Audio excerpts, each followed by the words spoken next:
ढोकळा ढोकळा ढोकळा, अरे थांबा थांबा, तो डाळीचा ढोकळा नाही तर रव्याचा ढोकळा। नमस्कार, मी अनुष्का, स्वागत आहे तुमचं अनुज किचन मध्ये।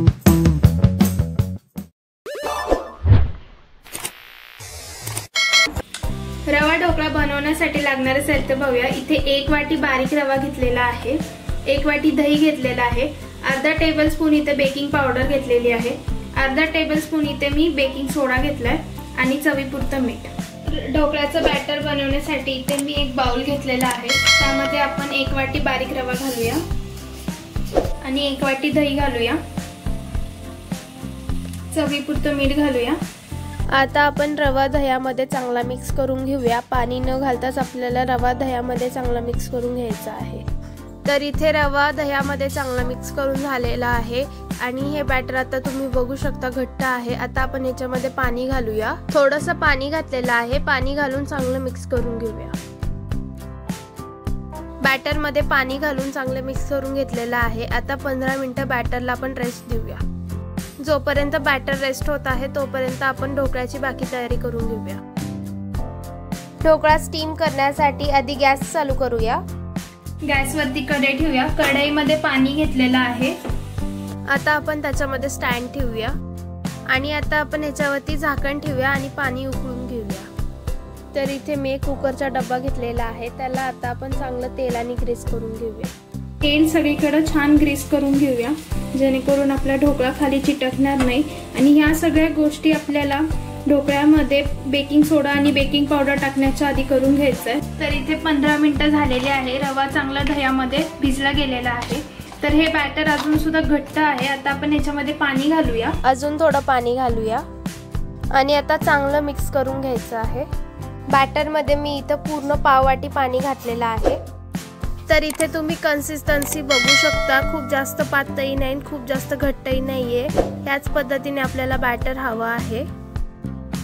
आता याच्यामध्ये बेकिंग सोडा आणि बेकिंग पावडर घालूया। तर इथे एक मी वाटी घेतलेली आहे, वाटीमध्ये तेल घालूया। बेकिंग सोडा आणि बेकिंग पावडर घातलेली आहे, ती चांगली डायल्यूट करून घेऊया।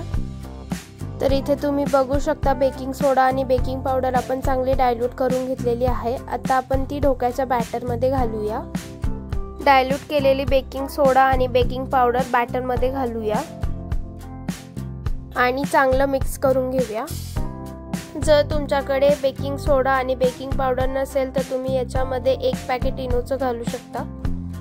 इथे तुम्ही ढोकळ्याचं बॅटर बघू शकता किती हलकं झालेलं आहे। याच्यामध्ये सोडा घातल्यानंतर आपल्याला याच्या पुढची प्रोसेस सगळी फास्ट करायची आहे, नाहीतर यातला सोडा इनॅक्टिव्ह होऊ शकतो। बॅटर रेडी झालेला आहे, आता आपण ते कुकरच्या भांड्यामध्ये ओतून घेऊया। आता आपण एकदा बॅटरला टॅप करून घेऊया, जेणेकरून याच्यातले बबल्स फुटतील। तर इथे तुम्ही बघू शकता आपलं पाणी उकळलेलं आहे। आता कुकरचं भांडं कढईमध्ये ठेवूया आणि कढईवरती झाकण ठेवून ढोकळा स्टीम करून घेऊया। मीडियम गॅसवरती आता आपण ढोकळ्याला 15 मिनिटं स्टीम करून घेऊया। तर इथे मी गॅस बंद केलेला आहे। आता आपण झाकण काढून बघूया ढोकळा झालाय की नाही। तर इथे मी एक टूथपिक घेतलेली आहे, आपण ती ढोकळ्याच्या मधोमध रोवून बघूया ढोकळा झालाय की नाही। तर इथे तुम्ही बघू शकता आपली टूथपिक पूर्ण क्लीन आलेली आहे, याचा अर्थ आपला ढोकळा तयार झालेला आहे। आता आपण ढोकळा चांगला 20 मिनिटं थंड करून घेऊया। आता आपण ढोकळा काढून घेऊया। ढोकळा जोपर्यंत गार होत आहे तोपर्यंत आपण ढोकळ्याच्या फोडणीसाठी काय काय साहित्य लागणार आहे ते पाहून घेऊया। ढोकळ्याच्या फोडणीसाठी आपण साहित्य पाहूया।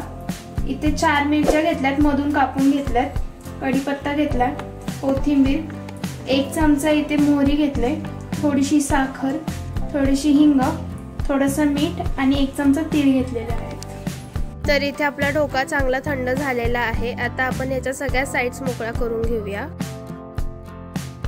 एक सुरी घेऊया आणि सगळ्या साइड्स मोकळ्या करून घेऊया। तर इथे तुम्ही बघू शकता ढोकळ्याने पूर्ण साइड्स ऑलरेडी सोडलेल्या आहेत। ढोकळ्याच्या पूर्ण साइड्स मी इथे मोकळ्या करून घेतलेल्या आहेत। आता आपण ढोकळ्यावरती झाकण ठेवूया आणि एका प्लेटमध्ये काढून घेऊया। तर इथे तुम्ही बघू शकता ढोकळा किती इझी निघालेला आहे, अजिबात खाली चिटकलेला नाहीये। तर इथे ढोकळ्याचा थोडासा रंग चेंज झालेला आहे सोडा घातल्यामुळे। तुम्ही शक्यतो इनोचाच वापर करा। आता आपण ढोकळा कट करून घेऊया। इथे तुम्ही बघू शकता किती छान असा स्पॉन्जी झालेला आहे, एकदम जाळी परफेक्ट पडलेली आहे। आता आपण याच पद्धतीने पूर्ण ढोकळा कट करून घेऊया। आता आपण आडवे कट करून घेऊया असे।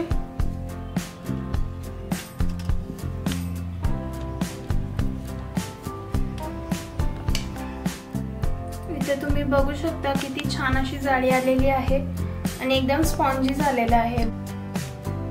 तर इथे ढोकळा कट करून झालेला आहे। आता आपण ढोकळ्याची फोडणी करून घेऊया।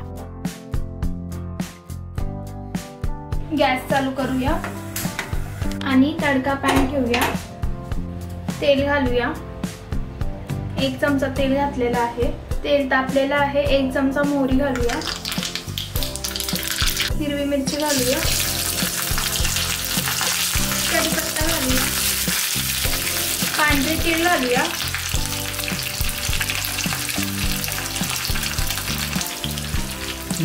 हिंग घालूया। चवीपुरतं मीठ घालूया। आता आपण याच्यामध्ये पाणी घालूया।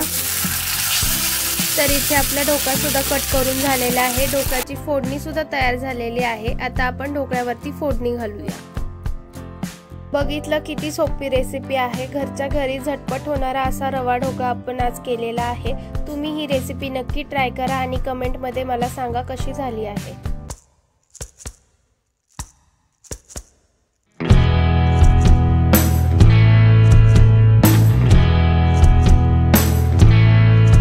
माझा हा व्हिडिओ तुम्हाला कसा वाटला नक्की कमेंट करून सांगा। माझ्या व्हिडिओला भरपूर लाईक करा, शेअर करा आणि प्लीज सबस्क्राईब करायला विसरू नका। धन्यवाद।